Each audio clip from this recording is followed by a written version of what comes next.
Petrol के दामवा diesel के दामवा एके में मिलायो जी। आ करुआ के तेलवा 200 के ऊपर तरकारी कैसे छेवकायो जी। सिलेंडर के भौआ के अलगे बतौआ 1000 पार करायो जी। आ कतनो कमाई ठेंगा बचाई कैसा जुगावा लायो जी।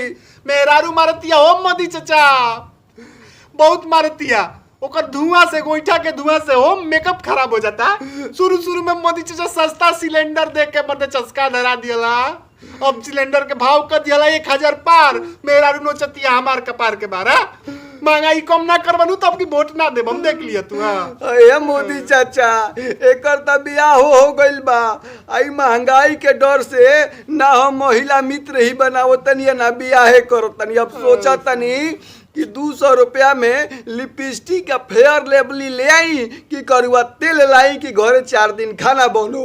अगर बाने मर गई नु तो जीवन भर शराब दे हम तारा के जान ले। अरे बालक जा तू टेंशन मत ले, हम तो मनरेगा के तहत बियाह करा दे बाबू। कानू हाँ रो मत बाबू, हम बियाह करा दे तोरे।